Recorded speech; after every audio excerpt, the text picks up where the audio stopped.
Assalamualaikum warahmatullahi wabarakatuh. Kenalkan, nama saya Rida Nazar, Novasa NIM 11920706060 akan mereview hasil pertemuan ke-6 tentang toharoh. Nah, toharoh ini artinya bersuci dari hadas dan najis. Nah, toharoh ini bersangkutan dengan alat sesucinya, yaitu air. Yang pertama, jenis-jenis air yang ada beberapa. Yang pertama ada air yang suci dan mensucikan, yaitu air yang bisa dipakai wudhu dan mandi wajib.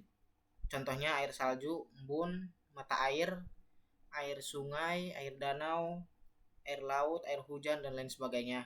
Nah, kemudian yang kedua ada air yang suci dan tidak mensucikan, yaitu air yang tidak bisa dipakai wudhu tapi tetap suci, seperti air kelapa, air kopi, dan air teh dan lain sebagainya. Nah, yang ketiga ada air mustamal. Nah, ini air yang sudah digunakan untuk bersuci. Ketika kita berwudu, kemudian airnya tertampung di suatu wadah. Nah, itu airnya tidak bisa dipakai kembali. Nah, kemudian ada air mutanajis. Nah, air ini air suci yang terkena oleh najis. Nah, kemudian yang terakhir ada air musamas, yaitu air yang sengaja tersorot langsung oleh matahari. Nah, kemudian air terbagi menurut ukurannya. Air suci terbagi menurut ukurannya. Yang pertama itu ada air yang kurang dari 2 kula. Nah, hukumnya jika air 2 kula kurang dari 2 kula ini dimasuki oleh najis, meskipun tidak berubah warna, bau, dan rasa, akan tetap najis. Kemudian yang kedua, air yang 2 kula atau yang lebih. Nah,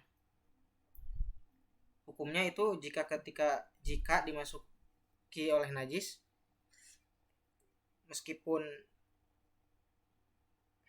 jika dimasuki oleh najis, nah, jika warna, rasa, bau tidak berubah maka tidak najis.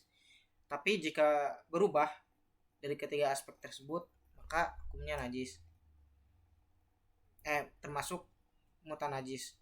Nah, kemudian macam-macam najis ada 3.